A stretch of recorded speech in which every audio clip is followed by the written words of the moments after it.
Well, last week, Apex Financial Institution, the Central Bank of Nigeria, CBN, apologized to customers for inconveniences that the newly introduced cashless policy will cause.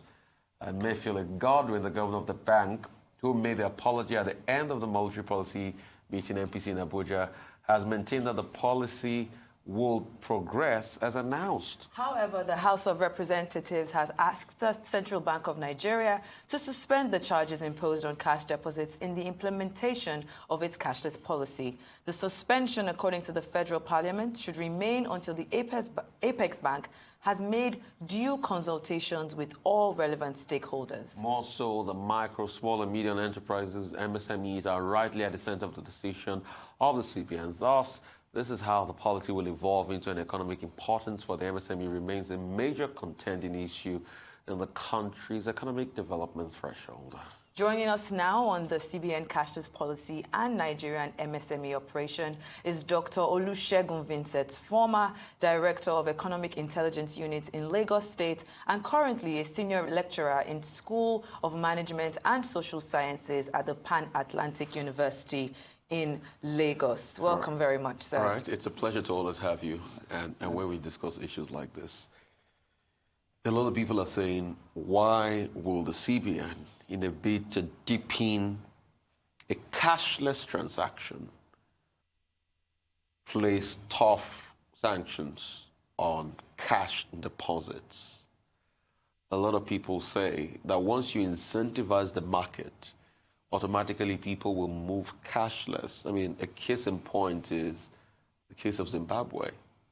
The economy is 100% cashless because of the dire circumstances on ground. So why don't we just incentivize the economy, incentivize, thresholds for this policy and let people move cashless rather than put in a certain threshold ban?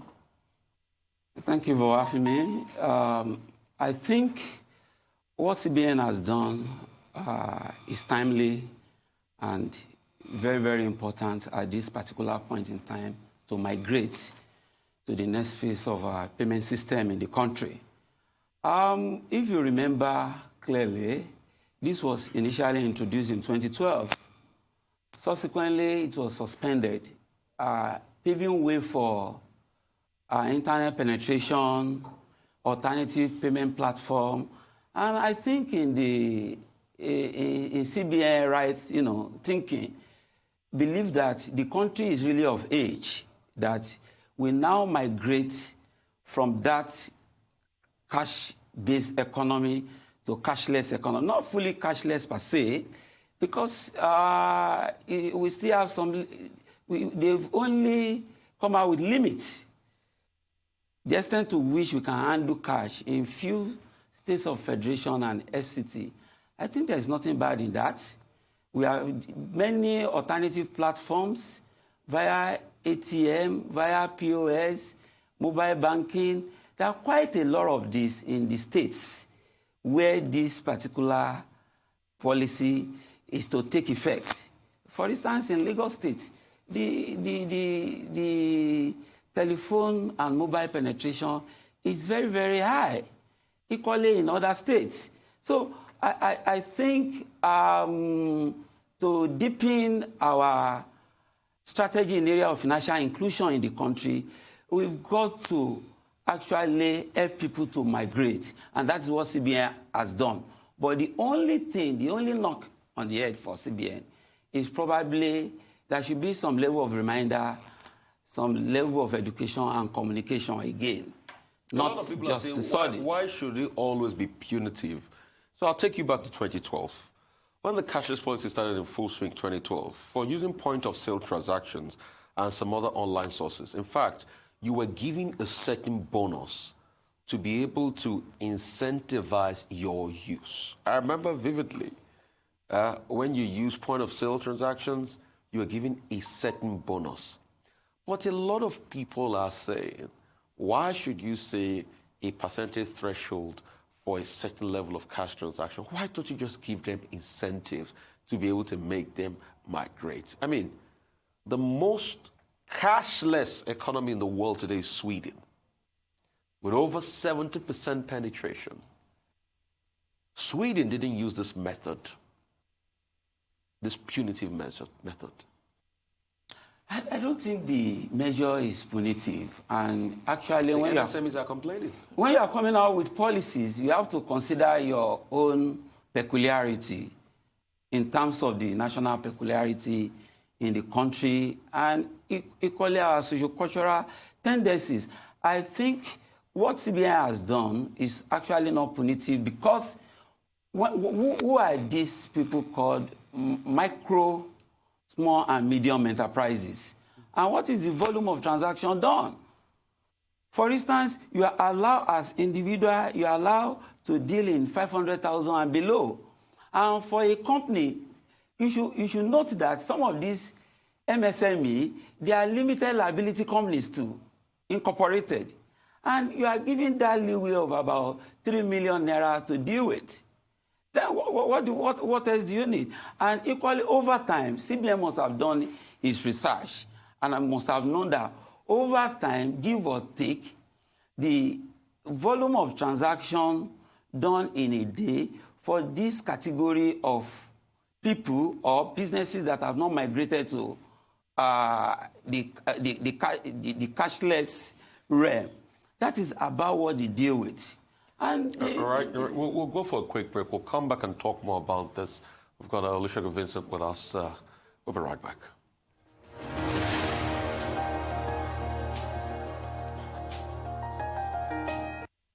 Welcome back to Arise News. We're still in the studio with Mr. Olusegun Vincent, former Director of Economic Intelligence Unit in Lagos State and currently a senior lecturer in School of Management and Social Sciences at the Pan-Atlantic University of Lagos. Now, I think my biggest challenge here is that this new monetary policy comes... Oh, okay, do you know, let's finish. Just I really wanted to get this out. Yeah. If you just finish answering the question you were answering. Yes, what I was trying to say before we came online was that CBN has the responsibility for monetary stability and management of inflation. That is the core mandate of Central Bank of Nigeria. When you have allowed the migration to occur naturally, and you seem not to have the kind of result you are expecting, you may want to move a step forward by actually putting some other measure. And I don't think the measure is punitive because of the overarching interest of inflation management. You've got to know the amount of physical cash in circulation for your other policies to be effective. CBN cannot boldly say this is the total amount of money in circulation because there are you don't have means of measuring that. A lot of people still believe in doing everything by cash, and there have been some level of resistance to change. And in a way, you have to move a step forward and not that punitive because there are leeways. Nobody is saying you should not deal in, but a limit. And that limit is to stimulate, is to stimulate and motivate you to move towards cashless transaction. And equally, everybody will gain. Everybody will gain from it. CBN will benefit from it. The economy will benefit from it. Equally, every other stakeholder, including the MSME we are talking about, is to their own advantage and benefit. At the end of the day, do you know the major thing there? The major thing there is that many people don't know that the cost of cash handling in the bank is added to the overall cost of fund. It's one of those lines that actually make up the lending rate. Lending rate is not just a matter of the interest you pay on deposit. You had all your overheads as a bank, including cash handling. And at the end of the day, you say this is your total cost as a bank. And that total cost is reduced to percentage. And that becomes your lending rate. So if this is well managed, that particular line will off one of those parameters used to determine the lending rate. So in the long run, MSME will be the one to benefit immensely from this. Because cost of borrowing will definitely come down, and the lending rate set by the banks will come down. That's what we are saying, equally nationally. It will interest you to know that something like a small denomination as small as 15 naira. It used to take us 1,000 naira to print it from abroad. But I don't really know the cost. We are doing it now with Nigeria. To print 15 naira, no, you spend 1,000 naira.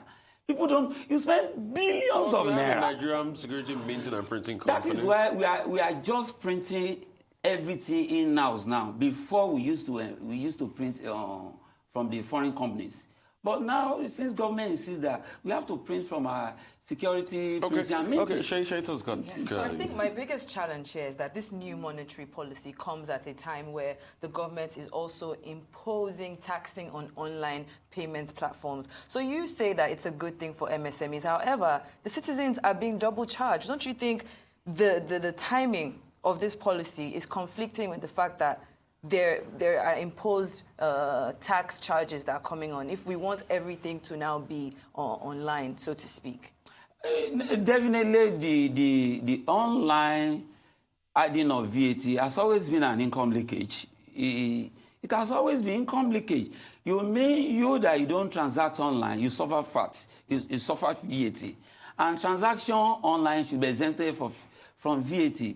It's an anomaly. Yeah, bear in mind that most of these MSMEs have now started to operate online because it's easier to conduct business in that online space. Yes. That one is anomaly now being corrected. Whether you buy online or you buy offline, you should suffer. If it's vatable, it's vatable. So, and mark you, the cost, the tax we are talking about, is not going to the MSME. Because VAT is a consumption tax. Eventually, the final consumer or the buyer of those services online or the goods, they are the ones suffering. Okay. So I want to take you on this. You said a cashless monetary policy. CBN is talking about a cashless monetary policy. But the CBN doesn't want to hear cryptocurrency. The CBN doesn't want to hear blockchain. The CBN doesn't want to hear Bitcoin. The CBN went out and had a campaign against digital assets a couple of years back, about a year or two ago, saying that any company that's trying to, propagate digital assets, then it's null and void. What does the CBN want? Are those not forms of deepening, cashless conversations? Of course, there are forms of derivative to deepen the investment market to where you can invest. And actually, let me put it correctly.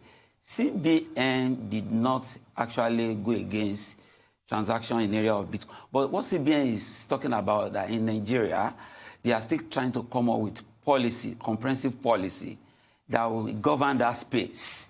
And equally, trying to study that space, trying to acquire more knowledge. Certain things, if you don't have the knowledge, and if you don't have the knowledge, you cannot govern, you cannot manage the area, then you have to suspend it. That is simply what CBN was talking about. I remember most banks too. Suspend it at the expense of the growth and development of the economy, just like we're talking about deepening cashless policy.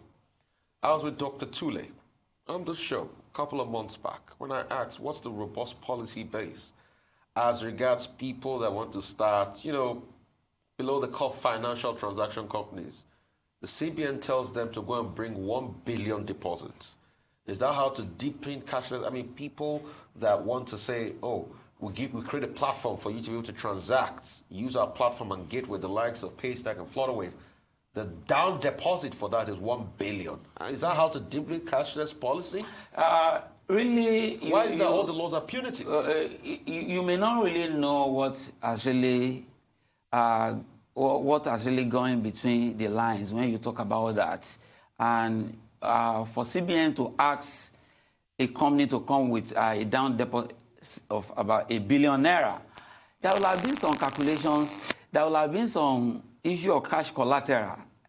In this banking transaction we are looking at, for you to participate in clearing, you have certain cash collateral down there with CBN in case of any default, in case of any problem. You see, clearly we should look at CBN. What if I just want to put my API in and have a gateway? I don't need to be the one clearing, because in the end, most of this transaction, NIB still does the clearing. So what if I just want to create a transient gateway? CBN still says, go bring ₦1 billion down and put a securitization. Of course, you've got to do that because they must have looked into the likely volume you will generate and the likely exposure by the counterparty, not really you. There are many other counterparties in that transaction, and they should be well protected. That is the way the business is done. You don't just look at it on the surface that it's as simple as this, I want to do this, I want to do that. There are other counterparties that must be protected along the chain so that at the end of the day, if there is any problem, equally, even with the level of investment you are putting into it, you too will be very serious and responsible with the business. And that's what CBN is trying to say. Like you mentioned earlier, this has obviously been going on since as long as 2012, even when the former Speaker of the House of Reps, Yakubu Dagora, said that this doesn't necessarily translate in the growth of the sector. And then we now have the current Speaker of the House of Reps, Mr. Femi Gbajabiamila, saying that the CBN should suspend this policy until proper consultations have been carried out. Do they have the power to do so, to tell them to put it on hold? Unfortunately, it's like trying to tamper with the independence of Central Bank of Nigeria. In the first instance, the genesis of independence of such organization is that the thinking of the law is that you have responsible people, you have competent people, and these are issues that come up on hourly basis, on daily basis, and they can actually legislate. They can go as far as, putting policies in place. So it's been given to them. What House can do in order not to tamper with the independence of Central Bank of Nigeria is moral suasion. It's really moral suasion and persuasion that probably you suspend this and do some level of advocacy and reminder, then you now come back to it. To say they should stop on deposit and leave withdrawal, you are encouraging. Let me take you on this. Remember Umar Musa Yar'Adua's tenure? The governor of the CBN, Professor Charles Chukwuma Soludo, came out with a monetary policy, revaluation of the naira, and the independence of the CBN was tampered with. That policy was rescinded. So now you come here and talk to me about the independence of the CBN?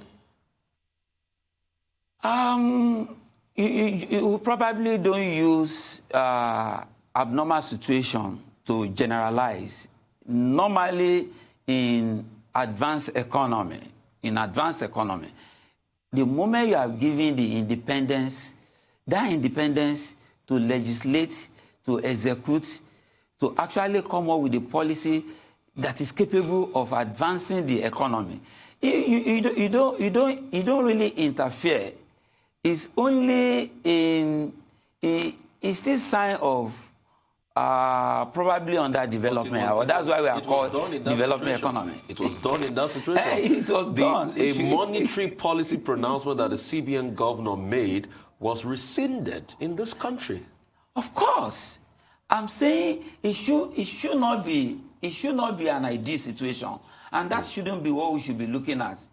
What we should be looking at is proper engagement in form of moral suasion, and to convince the CBN. Because CBN is quite convinced that it will still boil down to the same thing.